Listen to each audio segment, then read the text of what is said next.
Cat TV is celebrating 30 years of community media. Help support Cat TV's next 30 years by becoming a member today. Your membership will help us continue covering meaningful, local content.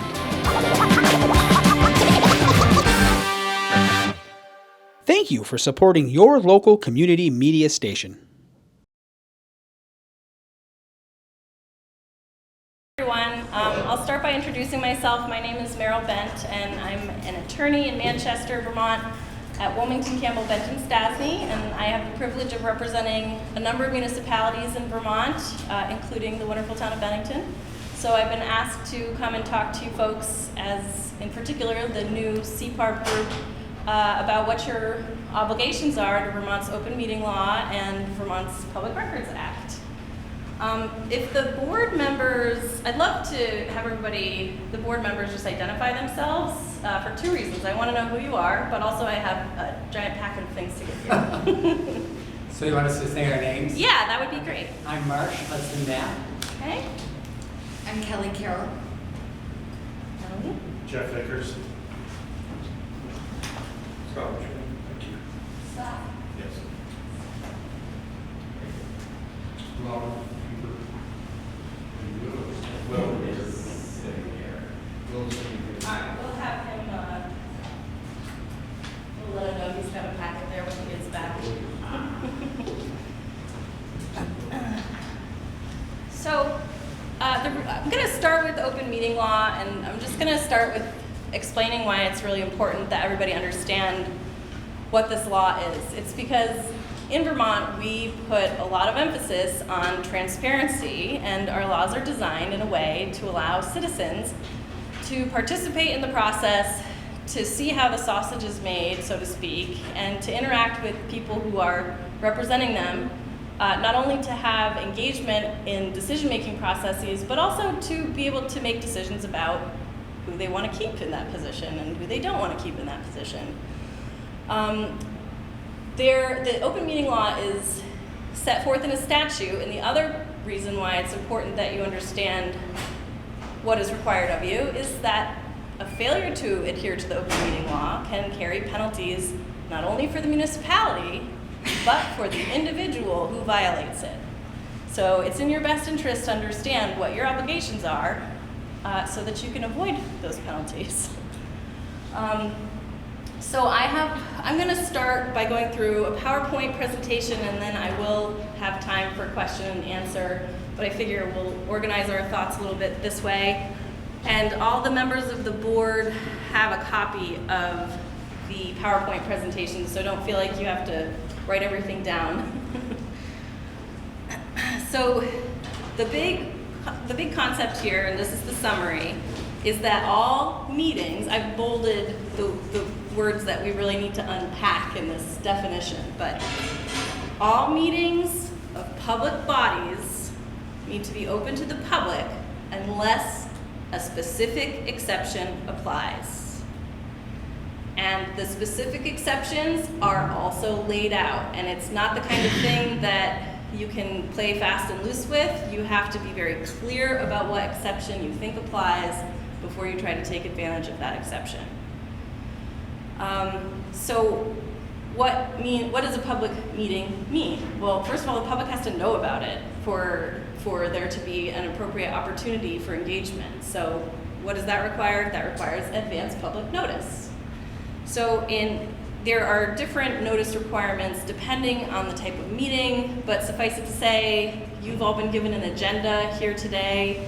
That's part of the public notice process. You get an agenda, it has what the meeting is about, it says where the meeting's going to be, what time the meeting's going to be, and it's supposed to be published in a few different places. Normally it's published in the newspaper, it's also published at the municipal offices, and most municipalities also publish it on their website for obvious reasons.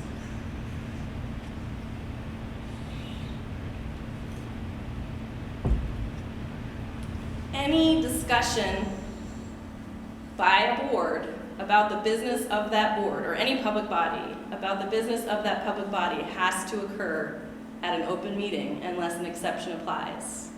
So that means if there's a group of you in some other location that's not a public meeting and you start to have a conversation about business, you could very quickly turn that into an improperly noticed public meeting. So I'm going to go over how to avoid that, but that's the key piece that you need to just keep in your mind is that all of your actions, because you're members of this board that concern the subject matter of the board you're on, could potentially trigger the open meeting law requirements. So you've got to just think about that as you move through the world now. Members of the public have to be permitted to attend and participate in meetings. Now, it doesn't mean that there's a free-for-all of public discussion at people's whim. There's an orderly way to keep people, mostly to keep people in line. And what's involved in that is, having a chair who can operate the meeting, who can run the meeting, who can go through the order of operations, make sure people are staying on topic, make sure people are staying on agenda, and in some instances, limit the duration of public discussion so that you can kind of stay on topic and give everybody a fair chance to speak and to be heard.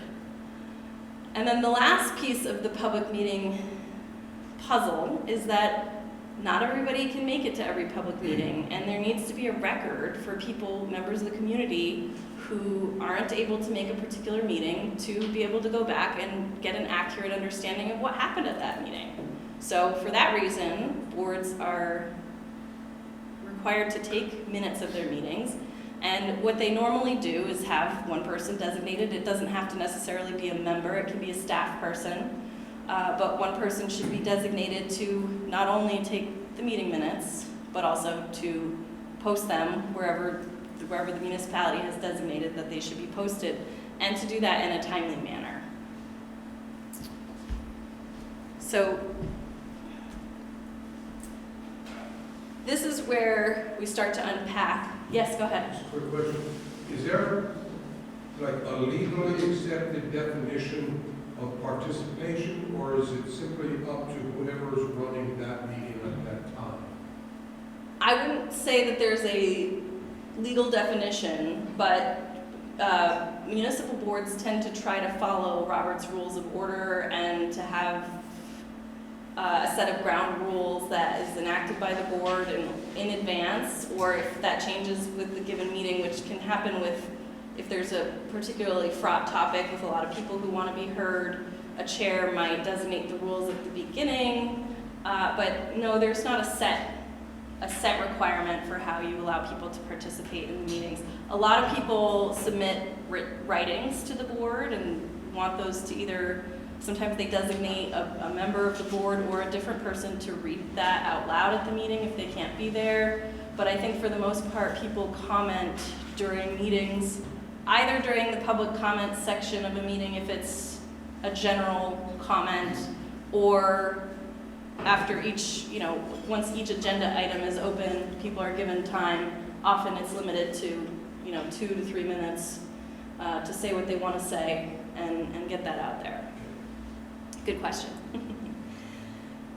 So a public body is really expansive. It means pretty much any commission, council, board that is either part of the state or part of what's called a political subdivision of the state, which includes municipalities like Bennington. And then if you've got a board, such as the select board in this case, that then designates an advisory board, reporting back to them, that advisory board also has to adhere to the same open meeting law requirements because it's really acting as an arm of the municipal board. So I've underlined here, yes, the Town of Bennington Select Board is a board of a political subdivision of the state, and Cparb is a committee established by that board and therefore subject to the requirements of open meeting law. So I mean, there's no question in my mind that this board is subject to the open meeting law.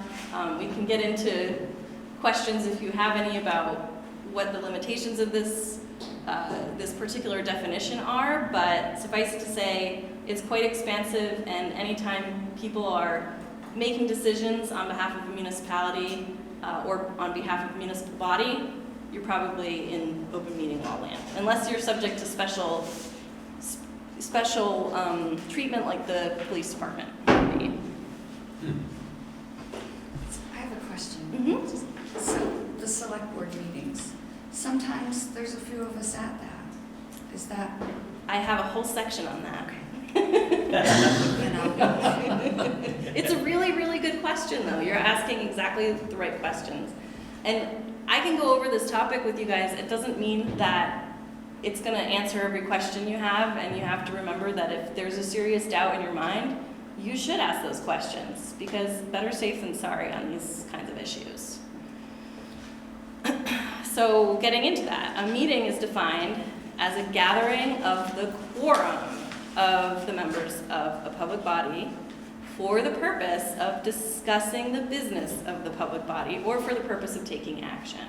So that goes to your question, and I will get into it in more detail in a minute, but gathering can mean a lot of things. It doesn't mean you have to be here on the noticed date and time of a meeting. It could be in another location, but couple that with the quorum requirement. It has to be at least, it has to be a majority of the members of that body to trigger a meeting. And it also has to be for the purpose of discussing the business of the public body. So that starts to answer your question. If you guys just happen to be at a select board meeting or any other meeting, you're not there to discuss business. You're there to attend to the select board meeting, or for the purpose of taking action. And where this kind of gets into a gray area is when you've got a group of people having a conversation, and then it devolves into the business of the board. At some point, somebody's got to say, stop, we're not at a meeting, we shouldn't be talking about this, it's not appropriate because we haven't issued notice to the public. Go ahead. So there are 6 of us. Is the quorum 3 or is it 4? There's 6. I think it's got to be 4 then. Yeah. I asked you first. Yeah. Yeah. Right. No, it's 4 because it has to be More than half? More than a half. Yep. Did you have a question? Oh, were you telling me the answer? Yeah. Perfect. Yeah, and a quorum is calculated by counting the number of total positions on the board, regardless of vacancies or recusals, which that can lead to a lot of problems, which you hopefully never have to face when a board dwindles down to a small number of people.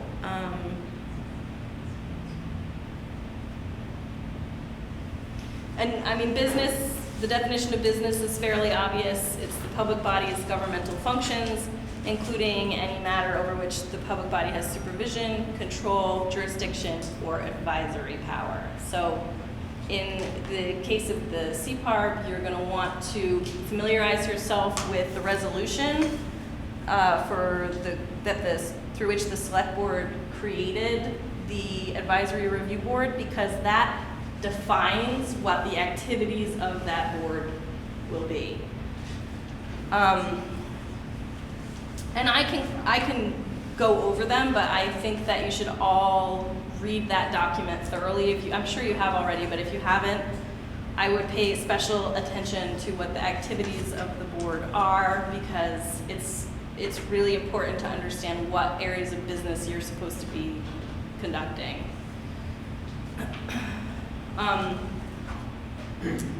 So I'll just read these because there are only 5. So, but they're broad. They're not. It's not a small list of things that you guys will be doing. But you'll be reviewing required training for the Bennington Police Department and outcomes, and make recommendations on additional areas for training, such as de-escalation, fair and impartial policing, verbal and nonverbal communication skills, implicit bias, and officer discretion. You'll review existing collaborations with local organizations and agencies and make recommendations on ways to strengthen and develop additional working relationships between the police department and the community. You'll be developing a database for analysis of anonymized compliments and complaints to be used by the Cparb for the purpose of identifying problems, patterns, and positive actions. You'll provide an annual summary of data and trends relating to police policy and training, complaints and compliments, police community collaborations, and Cparb education activities. And you'll undertake other activities consistent with the goals of the Cparb and this resolution as are authorized by law. And I think you can quickly see that that can be a very broad area, subject matter area when it comes to policing in the community. And that a conversation that you have as a group could very quickly become a conversation that concerns the business of the public body if you're not careful.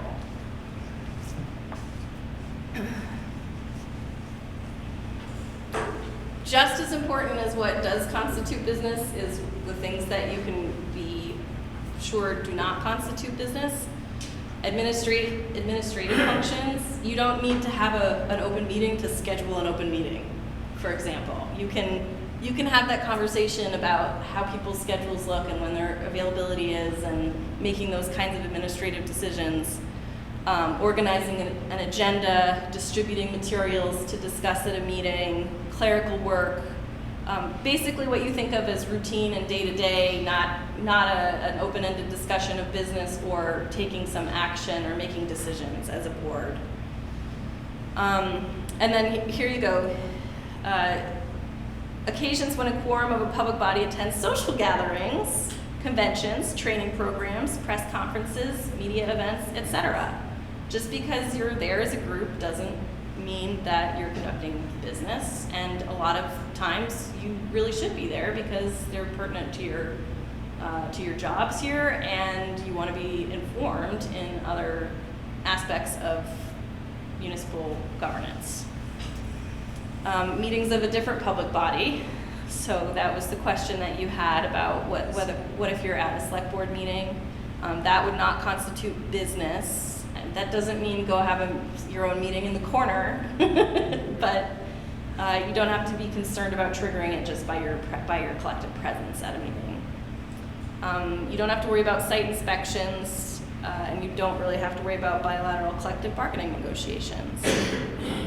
So the big bold at the bottom, and I'm just going to stress it again, if you start out innocently enough at one of these functions and you're just there because it's a social gathering, but then you start talking business, that's where you can run into a problem, so just avoid it. Yes? On that, meeting definition is gathering for the purpose of discussing. If you just happen to be somewhere else, it's a two-part question. If it's not a quorum, can you talk about everything? If it's not a quorum, it's not going to trigger it. And then number two But there's a caveat to that, which we'll get to. Okay. Yep. Thank you. But I'm sorry, the second part of your question? Well, that was just if you gathered not for the purpose of discussing business, but then we did, that doesn't meet this definition. But then you stray into it. You can't. I mean, I think the point is you can't avoid the open meeting law by saying, well, that's not why we're there. Right. But And this, as it's written. So you should be really careful about that, because even though you may not have started out for that purpose, if you're all collected in the corner and having that conversation, that's becomes your purpose. So And if there's a quorum of you gathered in the corner, or if there are three, what's the number? 4. So if there are 4 gathered in the corner talking, but if there are 3 gathered in the corner talking. Yes, but Okay. if they're gathered in the corner talking, and then one of you goes and talks to a fourth about the same thing, you've got what can be called a daisy chain, or a walking quorum, or a serial communication quorum. So I'll have a section on that, but Okay. it's not as simple. Here's my advice. Just don't do it. Yeah. So Meryl, if I may, I think a great example of this was National Night Out, when many people were there and learning about National Night Out, learning about different things, but nobody went off in the corner and had a discussion and said, hey, Lieutenant Granby's cooking hot dogs, hey, Chief Doucette's doing this. So I think that would be a great example of a lot of people were there, but it wasn't a meeting. Right, and I think was it a training? It was National Night Out. It was a community event. Oh, it was a community event. Yeah, I think that's fair. And I mean, just what you're trying to avoid is getting into, for your board, is getting into this stuff. the stuff, I'm sorry, I'm holding up a thing that you don't have. The list of activities that you've been asked to perform by the select board.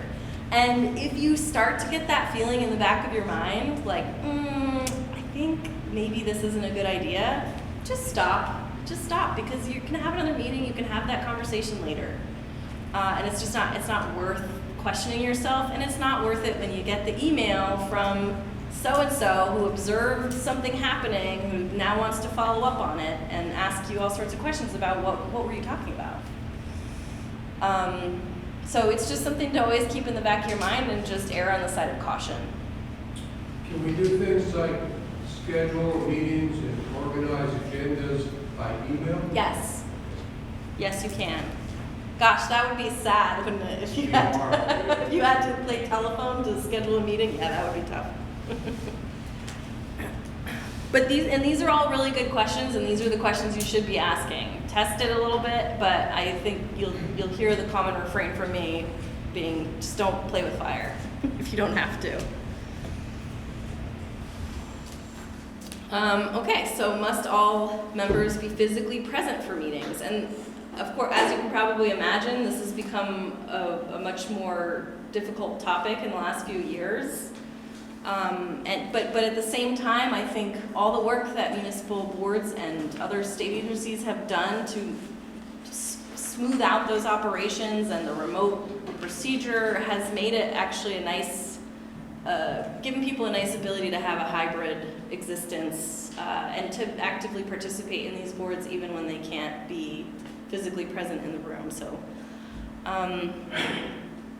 So if you have an electronic meeting and a quorum or more of the members will be participating remotely, there still needs to be a physical location where people can go and where they can observe the meeting and be part of the meeting. And that's an equity issue. People need to have access, and they need to be able to walk out their door, go down the street, and participate in their local government and not have to worry about an internet connection or in rural Vermont, cell phone service or what have you. So it's just another piece of the puzzle of making sure that people really have access to participate in their local government, even if they're not on, even if they don't have the best infrastructure, for example, for their cell phone tower and cell phone pinging. At this point, there must be somebody at the physical location. It doesn't have to be a board member, but it needs to be somebody who can make sure things are operating smoothly, let people in, make sure the computer's up and running, make sure there's sound. And then yes, if you are participating in a meeting remotely, you must be able to hear and be heard throughout the meeting, which means that participation by speakerphone or Skype is appropriate, but participation by email is not appropriate. And then each member who participates remotely must identify himself or herself when the meeting is convened. And any vote that is not unanimous must be taken by roll call, because I think it's a lot harder for people to keep track of who's doing what when you have remote participants. And really, your chair should be the one who's directing traffic on this and making sure that at the beginning of every meeting, they request everybody to introduce themselves and make sure that they have that, right at, most municipal boards I work with have that right at the top of their agenda so they don't forget to do it. On that first bullet on the previous slide, the physical location, how do they handle that during lockdowns? There was a temporary provision that lifted that requirement so during during the emergency, the state of emergency.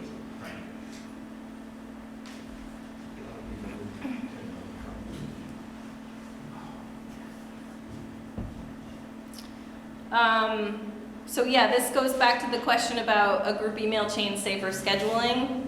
Another warning not to let it devolve into business of the board, because that can turn into a meeting if you have an email chain going where people are talking about something that really should be the subject of an open meeting. So stick to the administrative stuff on email and don't stray from that. especially if you hit reply all. So, we can send out a document to everybody in our team, but if people reply to the document, then that starts the discussion, is that what you're saying? I would say that's that's definitely the risk you run, and the best practice for like working on a document together is to have one person be the collector of comments who puts that into the document and brings that to the next meeting, if you're working on making edits or things like that, because you don't want to have a situation where you're having a conversation through the comment function on Microsoft Office. That can become a problem too, or Google Docs or whatever. I get it. People want to have the convenience of working on the same document at the same time, but it's better everybody reads it, goes to the meeting, discusses the changes they'd like to make or changes they'd like to discuss, and then you designate somebody to make those changes and put those in the document. And then this is the serial communications, daisy chain communications, they're sometimes called. Sorry, go ahead. Meryl, I'm just curious, if we went back to the email just for a moment, on the group email, I mean, what is your position on all the Cparb members having a Town of Bennington email address to conduct business? That is critically important in my opinion, and I'm going to get into that in more detail in the Public Records Act piece of this, but yeah, I think I'll save it for that if that's okay. That's fine. Yeah, it is probably the most, it's my number one topic under that heading. So, yeah, go ahead, Bruce. For the meetings that might be half live, half online or whatever, would you say that the use of the chat function is also, well, what would you say about the chat, particularly when it's, because on Zoom, for instance, you can direct a chat at one person and not everybody else sees what that is? I would avoid it. I think with recorded meetings, I think the chat becomes part of the record. I don't think the person-to-person chats do, but the public chat. The public ones do, but the problem is the private conversations that can... Again, I'd stick to the rule of thumb. If it has to do with business, especially while you're sitting there having a conversation with your board members in that setting, just have that in the open air and don't have a side conversation about the business of the board. But if you're talking about it, hey, what page is that on? Or, little things like that, not worried about that. I think what you want to always think of your communications as a member of this board as just think of anything you send to anybody as being a public document. And if you wouldn't want the public to read it, then you probably shouldn't be sending it. On this with the email, so here it says emails constitute a meeting if it's a quorum. But on the previous slide, it said emails were not a valid way to participate in the meeting. Right, yeah, you're right, because there's a requirement that you participate in a way that you can be heard and that you can speak simultaneously. But again, that's not meant to be a loophole. Yeah, it's meant to be two different requirements that come together, not one to defeat the other. Okay.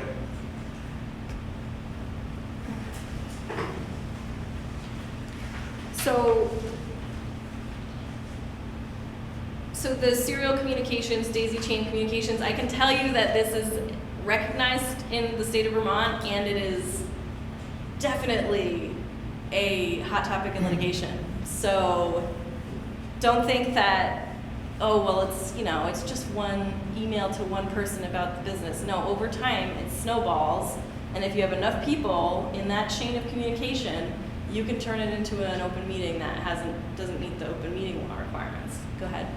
So, if we have an open public meeting, we're discussing something, and it's left hanging at the end of the night, we can't discuss it via email over the next couple of weeks to Correct. finalize things. We have to wait till the next public meeting. That is correct. Okay. Yeah. I'll clarify. Yep. You want all your business needs to be in the open meeting.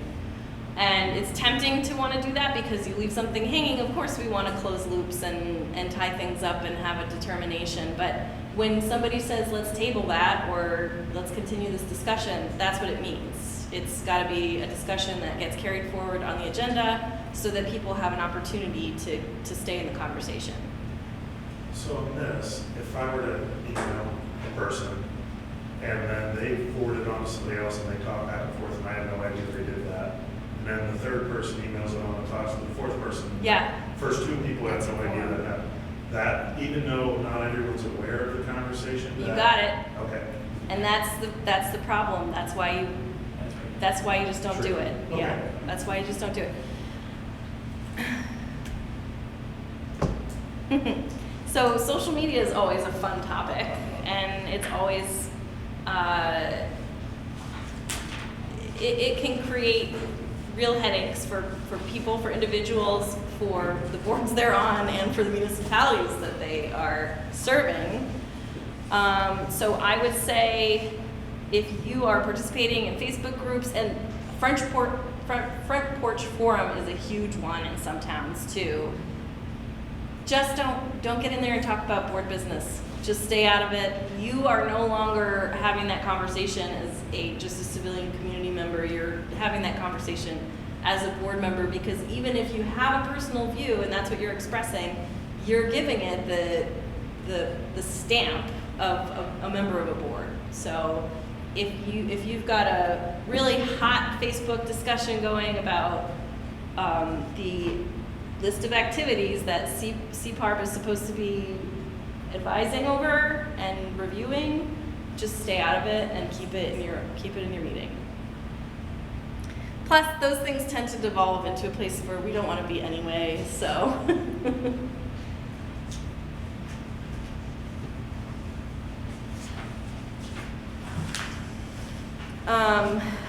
So I started to talk about this collective editing.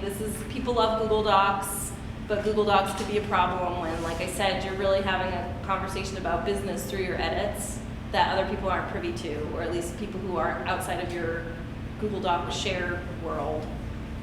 So I did put in that Secretary of State recommendation that once you all get the document, great, you all print it and you want to look at it and write down your comments before your next meeting, go to your meeting. You should be having conversations about your edits anyway. So, you might have two people with viewpoints that need to be fleshed out, and that should happen in a meeting, not through Google Docs or Word Docs or whatever. So just have one person compile it and put that in, and then they can circulate it again to everyone. You can ask that they redline it so that you can see those changes, and I think that's the most helpful thing to do, is to have a redline version that you're then looking at to make sure that all of the things that you thought were going to be in there are captured.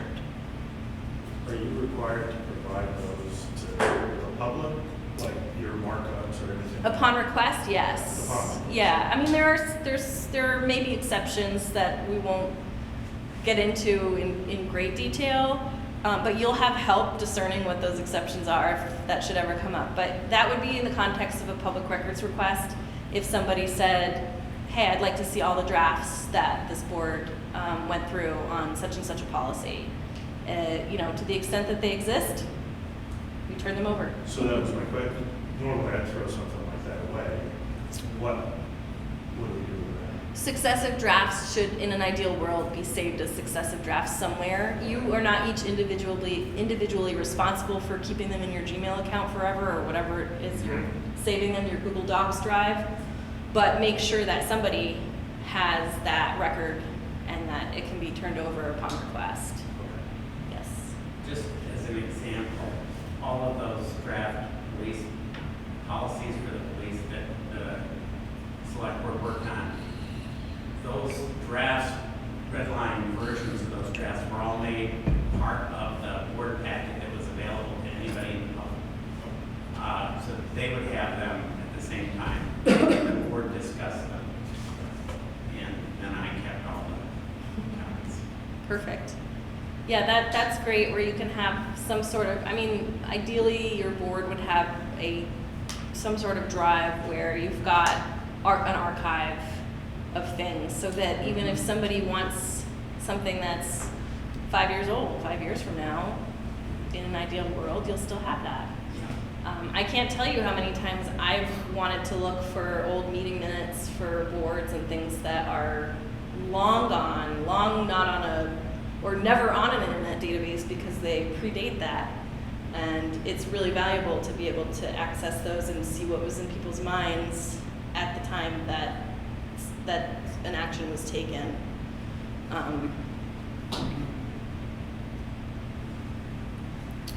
So I'm not sure how, I am assuming that you'll have the town staff issuing notices of your meetings like other boards, but I figured I'd go over the notice requirements because they also cover what kinds of meetings are available and possible. And normally you'll be having what's called a regular meeting, which is every other Tuesday. I don't know how often you're meeting. Every month. Thursday. It's every Thursday. Or fourth Thursday. Oh, okay. Well, that tracks. You'll have your regular meeting. It's still noticed. Notice still goes out, but everybody can pretty much count on that being the regular meeting. And you'll get your agenda in advance. The notice will go out. Members of the public will be aware of it, and people will show up. And you'll have some people who routinely show up, some people who show up when they are interested in a particular topic or event that you're talking about. But that's your sort of bread and butter meeting. And then you have special meetings, which are meetings that are not your regular meetings at a different time or a different location, where you might not even know that you need to have a meeting until slightly shorter notice. And you say to yourselves, okay, well, we really need to have this dealt with before the next regular meeting. And that often comes up in a situation where you aren't able to complete your business at the regular meeting, but you feel that waiting until your next meeting is too long to wait, so you might put something else on the calendar. And there are different notice requirements that apply. You've got to have 24 hours of notice, but the same sort of publication requirements apply. And then there is such a thing as an emergency meeting, which you have, you eliminate the public announcement requirements unless you're able to do them, and then you are required to do them. You should do a special meeting if you are at all able to comply with the special meeting requirements. An emergency meeting would be something that is so imperative that it occur for some reason to prevent something bad from happening usually, that you absolutely cannot wait for either a special meeting, the notice requirements for a special meeting, or for your regular meeting. Agendas have to be posted 48 hours prior to a regular meeting, at least 24 hours prior to a special meeting. What I would say on this piece is that whoever's going to be responsible for putting your agenda together is also going to be responsible for making sure that it gets out in a timely manner.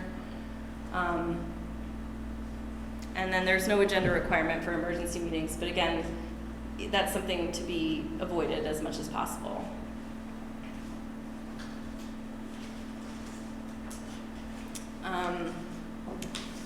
And by the way, all the information that I'm giving you is also in the statutes, which I've cited, giving you the citation, so you can look it up if you ever need to, and that's in the packet I gave you. And for the people who I didn't get packets from, didn't print packets for, if you give me your email address, I'm happy to just email the PowerPoint to anybody else who wants it. That's fine. So an agenda has to designate a physical location where a member of the public can attend and participate in a meeting if a quorum or more members of a public body are attending remotely. And obviously, if they're not, it would still contain that information, because that means that they're meeting in a physical location. And the rule of thumb you want to be following with regard to items that you put on your agenda is you should be putting people on notice of what you're going to be talking about. So you try to be as detailed as possible to allow people who might have an interest in the topic to say, oh wait, that might concern me. I should probably go to that meeting. Or that's an interesting topic that I want to be part of that conversation on. They should not be vague, they should not be opaque. They're designed to give people the information they need to make a decision about whether they want to be present.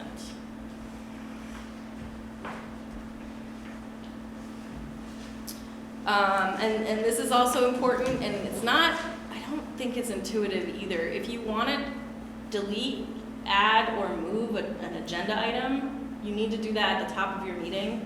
And the reason that is true is because some people will take a look at a meeting agenda and say, well, I'm not going to necessarily want to be there for this item or that item, so I'm going to only go for this portion of the meeting. But they should be able to tune in at the beginning and make sure that they're not going to miss an agenda item because it actually got moved around on the schedule.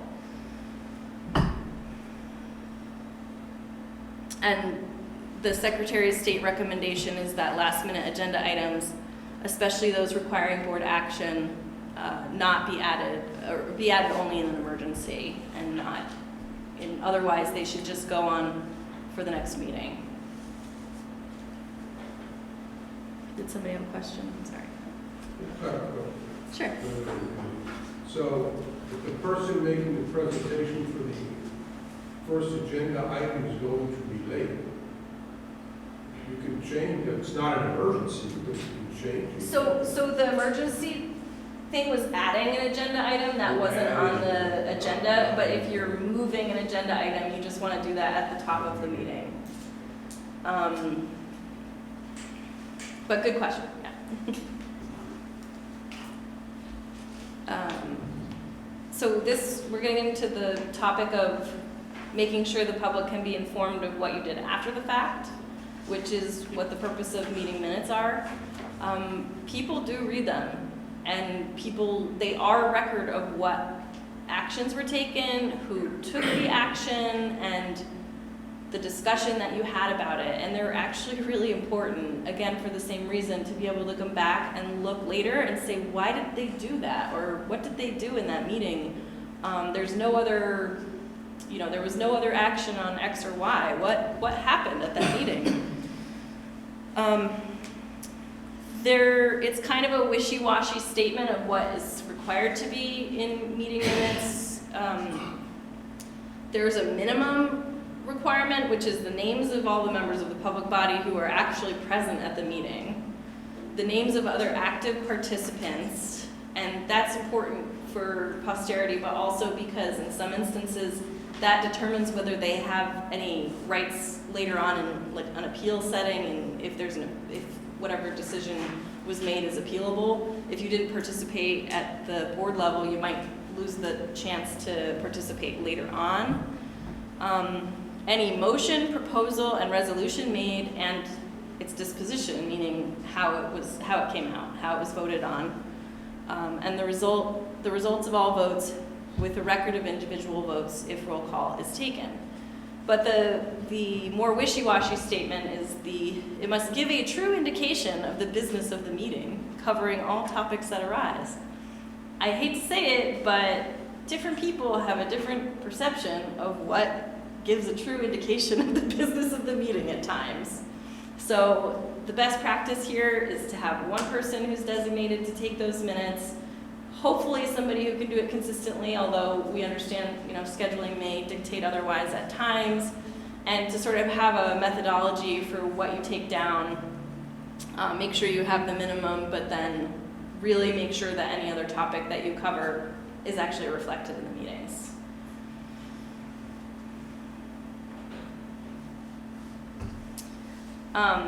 So this, what time is it?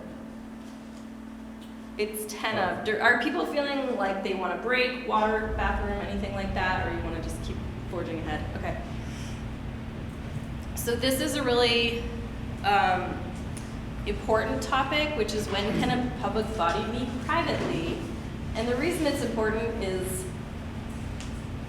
people sometimes try to take liberties with the rules, and again, It's really important not to do that. It's really important to adhere to the rules as strictly as you can to make sure that you don't end up in a violation of the open meeting law. And as Bruce was saying to me at the beginning of the meeting, it's in the news.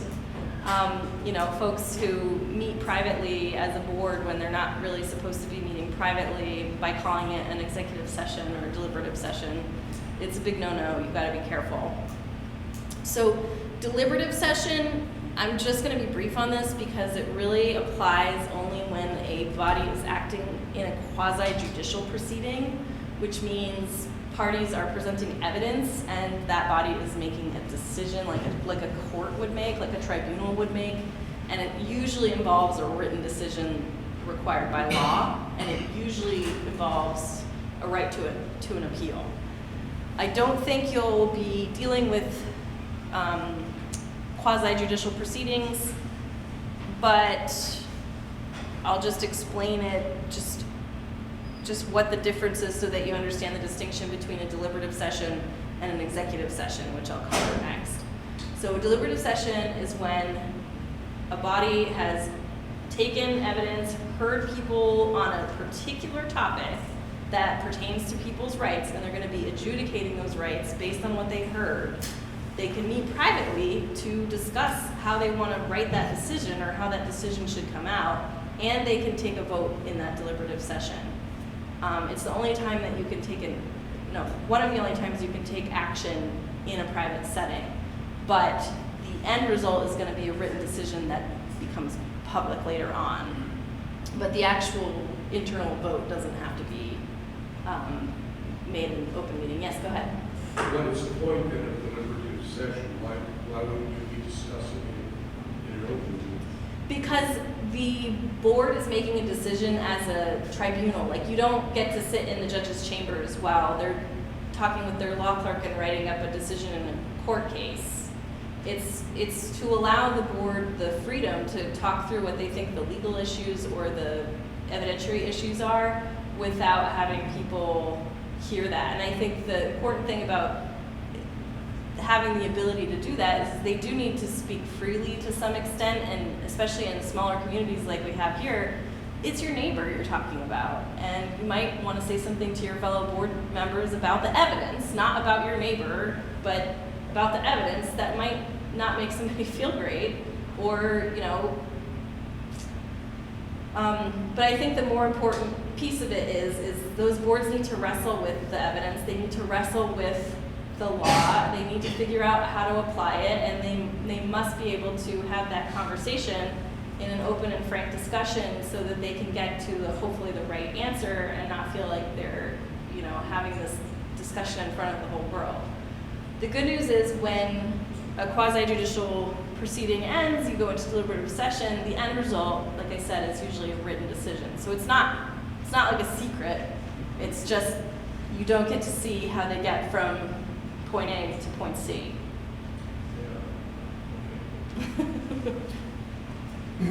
That's the best I can do.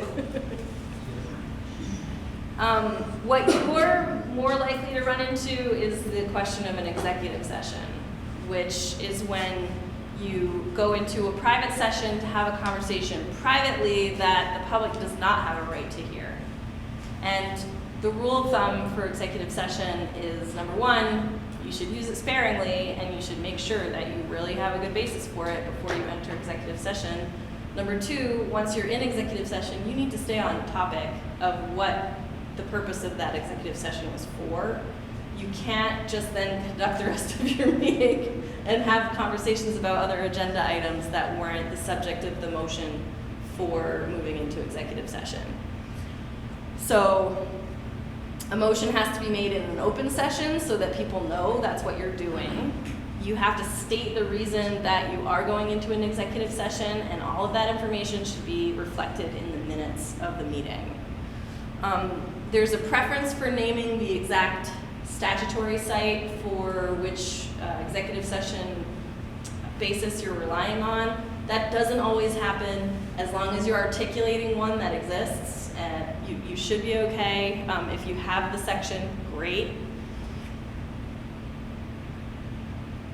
So, and there is a list of enumerated reasons that you can enter executive session, and they're, for the most part, they're pretty clear. There can be some gray area on some of them, but if that were the case, I think you might raise that question with town council if you were really concerned about it. And then you have the right to invite into your executive session legal counsel, staff, clerical assistants, and persons who are subject of the discussion of whose information is needed.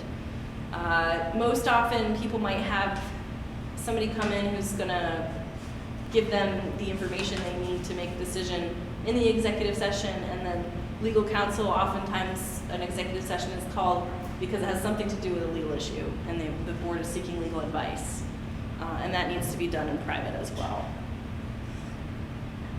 And then, unlike a deliberative session, once you're in executive session, you may not take formal action until you exit executive session and you resume your open session. So you're not voting in executive session.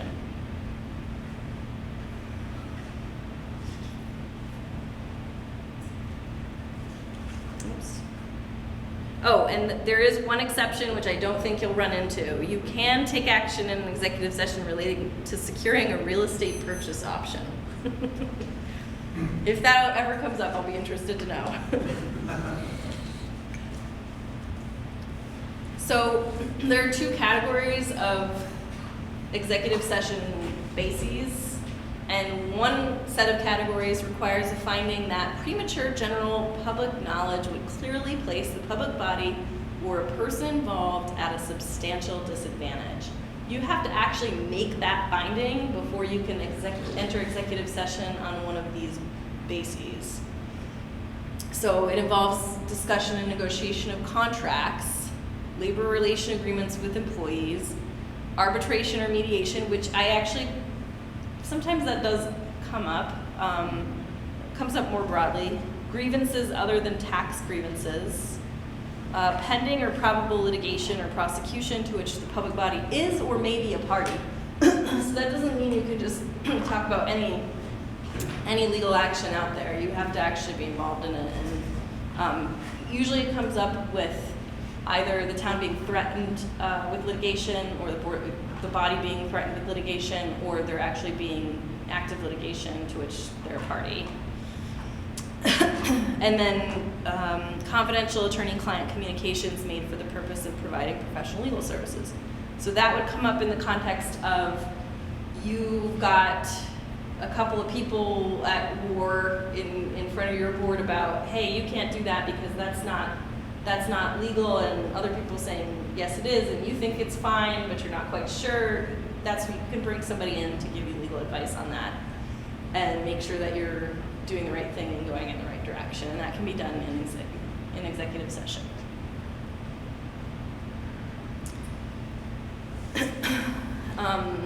This is the list. It's not me. Okay. This is the list of topics that you don't need to make that finding of substantial disadvantage. Negotiating real estate purchase and lease options. Appointment, employment, or evaluation of a public officer or employee, provided that a public body must make the final hiring or appointment decision and explain its reasons for the decision in open meeting. I think this may be a topic that you guys wrestle with a little bit, but I don't know, given your mandate, I don't know how often you'll run into that issue. A disciplinary or dismissal action against a public officer or employee, although this does not impair the right of the officer or employee to a public hearing if formal charges are brought. Again, I could see a world where that general topic comes up. A clear and imminent peril to the public safety, I don't think that one seems likely. To discuss exempt records under Vermont's Public Records Act, which we'll cover shortly, provided that this exemption does not by itself permit discussion in executive session of the general subject to which the exempt record pertains. So it's not a free-for-all, but you can have a discussion about a protected record privately, which makes sense because otherwise it would no longer be private. Security or emergency response measures if disclosure could jeopardize public safety. That's a pretty high bar, so probably not one that you'll have to wrestle with, but you never know. So say you find out that, oops, after all this training and after poring over the materials that I gave you and reading through them, you realize that you made a terrible error in some fashion and you've actually violated the open meeting law. The good news is you can cure it. But the law requires you to do that in a very particular way and within a particular time frame. So the big thing is you have to either agree that you violated the open meeting law or deny that you violated the open meeting law. If you agree that you have, then you need to convene a hearing or convene a meeting within 14 calendar days to have a conversation about it and to cure it. And in order to cure it, you need to ratify or declare null and void any action that was taken at that meeting. So usually how this looks is somebody screwed up on publishing the notice. So what does it mean? You have to go back and you have to just say, hey, all the stuff we did at that last meeting, we still agree with it. So it's not that onerous of a requirement if it's something small like that. But if it turns out that there's something more grave, you might have occasion to say, we made the wrong decision, we shouldn't have taken that action, and we want to declare it null and void because that meeting was null and void. So that's another option to cure it. And that also applies if you have wrongfully excluded someone from attending your public meeting. So that usually means that they didn't get the notice that they were entitled to somehow. But if somebody shows up, you have to be pretty careful about how you deal with them in order to give them a right to be heard in the event that they're being disruptive or just belligerent or something like that. That can happen, and you generally want to have a chair who has a clearer sense of what the procedure is for doing that, letting them talk, calling them out of order, and if they have to, removing them from the public meeting. And what I recommend is that you have a policy in place for how you deal with that, so that you can say, well, we followed our policy and everybody was aware of what that policy was. So people are allowed to speak at the meetings? Yes. Are you required to respond to what they say? That's a really great question. No. I mean, it's often a conversation. So yes, a lot of times you're going to be having a back and forth conversation with the community members because that's why you're here. You want to have their input. You want to have that conversation. But do they have the right to cross-examine you? No. You don't have to sit there and be grilled with questions because somebody feels like grilling you with questions. And a lot of times there are certain instances where you may just say, you've got your time to speak, it's ticking. So use it as you wish.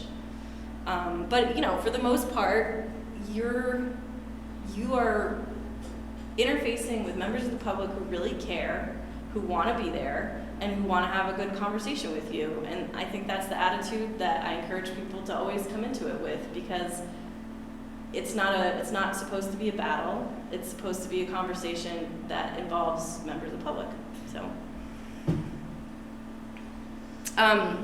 the last requirement here that we should go over is that if you do acknowledge that you have violated the open meeting law, you should have a conversation in that cure, and you must come up with a measure to avoid that particular open meeting law violation from happening in the future. And it may be as simple as we're designating this person to make sure that the notice is posted, and here's what we're going to do. And then I'd say if it happens again, you might have to have a different approach for what you think would actually cure the future violations. You don't have to create, obstacles for yourself in doing that. The whole purpose of that requirement is to make sure that you don't have to keep going back and curing open meeting law violations, and to have things run smoothly and learn from our mistakes. So this is the part that I think people really do need to be aware of when you're serving on a board. If you violate the open meeting law and you do so in a manner that is intentional, or somebody concludes is intentional, you could be fined and you could be charged with a misdemeanor. So, like I said, just err on the side of caution and don't do things that, might get into that gray area whenever you can avoid it. It's not worth it. You're here to serve on a really important committee, a really important board that the town of Bennington has worked really hard on, and you're there to serve your community and not to deal with legal issues that might come up. And then, so that's not the only thing that can happen. Somebody can also go to court and sue the town and get an injunction, telling the board what they have to do in the future, telling the board that they did something wrong, in which case they can also be entitled to an award of their attorney's fees. So it can be a very expensive mistake for everyone involved. And there is an immunity for town employees and board members where if you get sued because you did something wrong as serving in that capacity, the town defends you, but it doesn't work.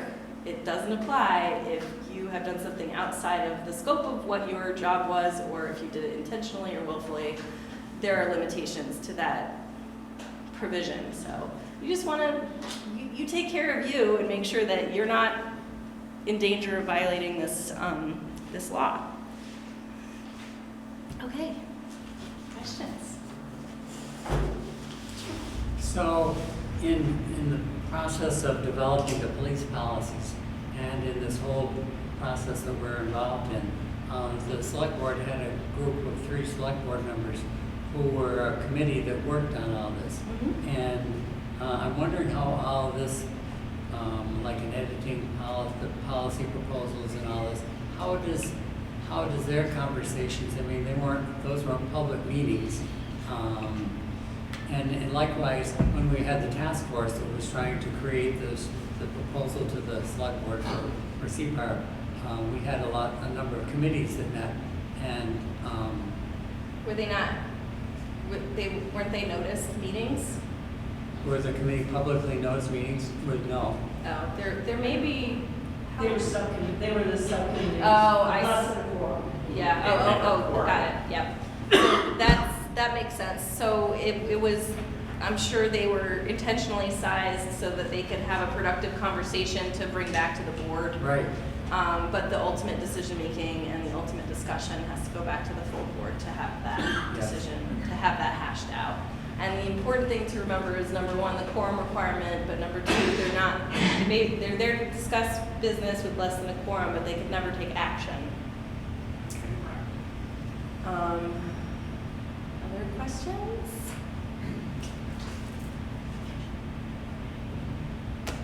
All right, I'm happy to give people another opportunity for bathroom or any other kind of break you might want, but hearing none, it sounds like everybody would like me to just whip through the material, which is fine. So this is, the next topic we have is the public records laws, and I've handed out the publication from the Secretary of State called A Matter of Public Record, and I don't have a separate PowerPoint for this one, but this is a pretty good publication. There's also publications available for, through the, what's the word I'm looking for? The Vermont League of Cities and Towns, thank you.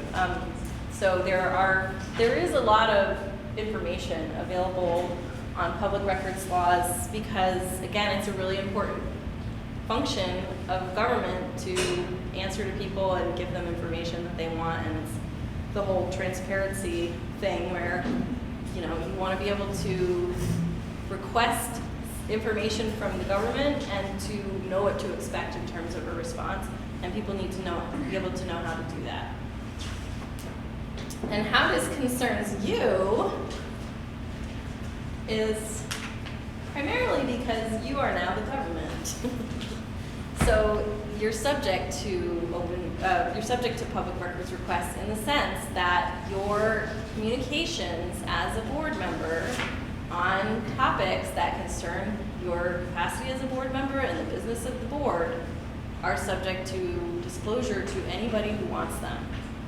So it's my understanding that you each have been assigned a Town of Bennington email address, right? No?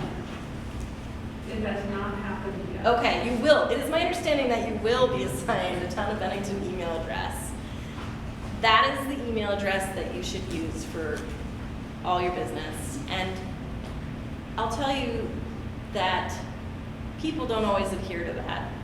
And the reason that's a bad idea is because if you start intermingling your town business email with your personal email and something blows up and they need to get at that email and they need to search it because they need to find everything responsive to a records request, guess who's handing over their Gmail password? Because you've got to be able to give that information. You have to make sure that a thorough search is conducted, and it's really the municipality's responsibility to make sure that's done. So keep it off your personal email, stick to your Bennington email. Same goes for your text messages. Once you create that conversation on your phone, your text messages are an issue. I'm not going to say that you shouldn't have your email on your phone, because as long as it's a separate account, you should be able to easily hand that over to be a searchable, searchable account so that people can go through your emails and get what's important. This happens when somebody says, "Dear Jonah, please give me all the records pertaining to X topic." That topic might implicate the emails of many people in town government, and you just have no way of knowing what people are going to ask for. And it goes back to a point I made earlier, which is if you're having a conversation in your capacity as a board member, even really in your capacity as a citizen on the topic that your board covers, don't put things in your email that you wouldn't want to be made public, because a lot of times it is. And if you put in some side comment that you think is funny at the time, it can really backfire later when it's the most interesting part of a Public Records Act disclosure, which are usually quite boring, other than when somebody puts something that they shouldn't have in their email. So, public agencies that are responsive to these requests, it includes the same kind of thing we were talking about earlier, which is every board, every commission, every subcommittee, every agency, every department, every branch. And public record means all papers, documents, machine-readable materials, or any other written or recorded matters, regardless of their physical form or characteristics, that are produced or acquired in the course of agency business. And that's broadly construed because people who are acting in their capacity as a public servant should be acting in their capacity as a public servant. So if that's the email you're using and you're talking about something that has to do with your board service or responding to somebody who has a question about it, you just assume that it's all subject to Public Records Act stuff and that it could be handed over. There are exemptions for a lot of things, but it almost always requires a lawyer to figure out if those exemptions apply. So I wouldn't rely on them unless you have a specific reason to be communicating about something that you think might be exempt, in which case I would check and see if it is in fact an exempt communication. If you get a public records request from somebody, even if they are, they're not saying this is a request under Vermont's Public Records Act, or this is a request under FOIA, which is a lot of times what people write, even though that's the federal counterpart. You have to act within a certain number, or I should say the municipality has an obligation to respond to them within a certain amount of time, and it's not a lot. It's 3 days. So your job is, if you get an email like that, you should turn it over. If it's a request for records pertaining to your board business, pertaining to the town, send it to Jonah. And if it has something to do with, if an errant request for something that really should come from the police department comes in, you send it to the chief and let them handle it. And if you have a question about which that might be, you could ask Jonah. He probably would know and be able to make that determination. Go ahead. 3 calendar days, 3 business days, 3. It's 3 business days, but boy, they move fast. Go ahead. I just want to make absolutely sure that Cparb can deal with other departments of the town without going through the select. That's a really good question, and I would say it depends on what it is. But if it's a public records request, you should send it to Jonah. I think the timing, you agree with that? The timing is so critical on those, and he's going to be the person answering it anyway. And if he needs to run it up the flagpole, he knows exactly how to do that. But if we wanted information, we had a question for the police, can we call them up and ask, or do we need to submit questions to the select board and have the select board? Madam Chair? It wouldn't come through the select board, but it would come through your chair. Right. So individual members No, yeah, of our chair. Cparb would not Okay. call up or email, but you would send it to your chair and your chair. So select board is not. Right, I don't know if we were joined at the table on this. No, but for records request, I think the other reason it goes to Jonah is he might say that's, that's ridiculous. Yeah, he may have an exemption, or he may, but I don't want, it would be chaos if every single person was trying to interpret those exemptions and try to figure out if, oh, well, that email's exempt, so I just won't turn it over. Don't do that. You'll turn over the request to Jonah, and then if Jonah wants to follow up with you, he'll identify who he should be asking and what he should be asking for. So you'll hear back from him to say, okay, I need you to run this search on your email and give me all the materials that come up from this search. That's usually how it's done. It's usually not like hand over your account, but it can get to that point in litigation. I hate to say it. I've seen it happen where you turn over the records, but somebody else either doesn't believe that you've turned over the records, or they think, or they're just being a pain in the neck. Could be either one. And then what ends up happening is a court says you have to turn that entire thing, you have to turn your whole account over to your lawyer so that they can do the search. I mean, the good news is it doesn't fall into the hands of an opposing party, but you still have to give it to somebody to look through. And if you've got a mix of things in there, personal and business related, it's not always comfortable.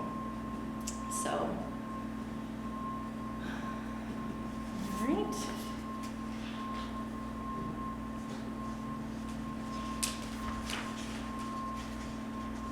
So yeah, the 3 business days is what I want you to keep in your mind. There are exemptions to timeframes too, but again, that should be something that is determined by Jonah in conjunction with Stuart, Hurd, or whoever else they might bring in to have that, to make that decision. And I would say if you have a question pertaining to public records, Jonah's a good resource for that too, because he deals with it all the time. Don't tell him I assigned him up for more work. The rest of this, so the reason that I printed this off as a packet is because I don't think you need to know all of the information in here in a way to regurgitate it, but it might be a useful reference if something comes up later. I don't think you're going to memorize all the formats of electronic records that might be gone through, or how copying and production costs work, or how people respond. It's really not your role, but I do encourage you to, in both of these topics, to ask questions if you're not sure, and just make sure you get an answer, because it's uncomfortable when you think you made a mistake and you're looking back and going, oh my gosh, I mean, I'm not an expert in this stuff. And you have resources to have that conversation and to escalate your questions. So you should definitely do that. Who should we go to? That's a good question. I think I would start with whoever your chair is Okay. as an initial, because then they can direct the question. I would go to the chair, and then if the chair is really, I would go to the chair, and that's where you should direct them, and then they should be able to disseminate that information back to you. Does that jive with your, yeah? So, go ahead. So we're talking about emails and texts. What about notes, personal notes about board issues? Like when we were doing the task force, we had all kinds of discussions and notes. Are those matters of public record? Because like I tried to put them all in a big paper chewer after we finished that.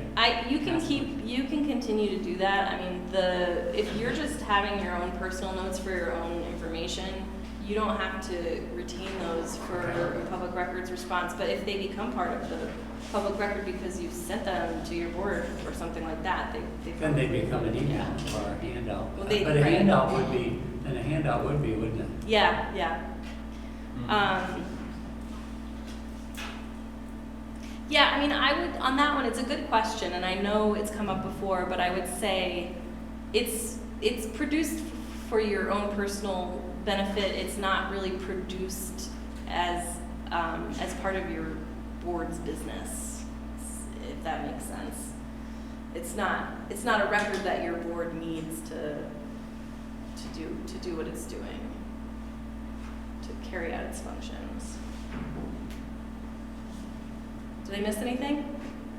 No, ma'am, I think you're doing an excellent job. Okay. Yeah. I just want to make sure if there were topics that anybody else thinks I haven't hit on, then I'm happy to. And I have handouts, like I said, if you want any of the handouts and I didn't have enough copies for everyone, just give me your email address and I will send whatever these are to everyone else who wants them. Yeah. Now, is there any reason that we could just post these under the Cparb There's no reason at all. website? Okay, so what we can do is post them there. Perfect. And then we'll get it. So, do you want? It's two Secretary of State publications and then one PowerPoint that I created, which can be published. So I can. Do you want me to email them? Perfect. Perfect. Actually, should go to Joe Sign them up. Well, I'm more than happy to take more questions. I told you guys it would be less time than was slated for, so good. But I think, I don't know, after a certain point, it's hard to retain this stuff anyway. Key point, that PowerPoint has all the statutory sites, and it's really easy to get to them online. If you just literally Google Vermont statutes, you'll get all of them. You can find the provision, and you can read it through. And it's a little intimidating if you haven't done that kind of reading before, but once you get into it, it's pretty easy to follow in the open meeting law and the public records, except for the exemptions. Those are trickier. Anybody else? You guys don't want me to keep talking? Are you sure? Great. Well, I'm really excited to see what this board does. You guys are... Me too.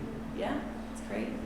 So I guess I have one more question, and Sure. that is, someday the review part of this board might actually go into function. Mm-hmm. And it seems like there are probably a lot more complexities in terms of this when that comes to pass. I agree with you. I think that there may be, and I think at that point, we may have to have a discussion around that once it's pretty clear what the process is going to be. I think it's really hard to do it in a vacuum without knowing that. And I actually think this whole body of law is going to be informative as you develop that, as you start figuring out how that's going to happen and what's going to happen. Yes. Well, now that he brought it up, so I guess, but according to the letter from the NAACP in Rutland condemning the town of Bennington for not doing this right or something, it seemed to imply that the town is misinterpreting this law and that we actually do have authority to review things. Could you speak to that? I'm happy to. I'm the one who interpreted it. You're the troublemaker. I'm the troublemaker, but as, you know, nobody's provided me with the contrary interpretation. Well, no, I So, understand the issue, so The- why are they saying it's being misinterpreted? I don't know because they haven't explained what their Oh, they just- interpretation is. Okay. The letter that I read said it's been misinterpreted, but you should go get a charter amendment and ask for a legislative Right, amendment, yeah. which is Precisely what you said. exactly what we talked about. Right. Is the hands are tied unless we do one of these two things. Okay. So I am always one who wants to invite discussion and have, if somebody can show me, then great. But I had conversations with other municipal attorneys about this, and I was not alone in my view. So I feel pretty confident in the conclusion. Is it ideal? No, it's not ideal, but that's just not the world we live in. And we live in a state that says municipalities have only the authority that is granted to them by the legislature. And that's what you have to work with. And I think that the town has done a commendable job working with what they've got. And it doesn't mean that you don't pursue other avenues, but don't let the perfect be the enemy of the good. Yeah, I just didn't know what they meant by misinterpret. I couldn't remember if they said, well, it should be interpreted this way. They did. Right? That was what was missing for me. I mean, I'm happy to read that interpretation. Right. The correct interpretation. Good. Great. Thank you. Thank you all. Thank you. This is great. Good. Cat TV is celebrating 30 years of community media. Help support Cat TV's next 30 years by becoming a member today. Your membership will help us continue covering meaningful, local content.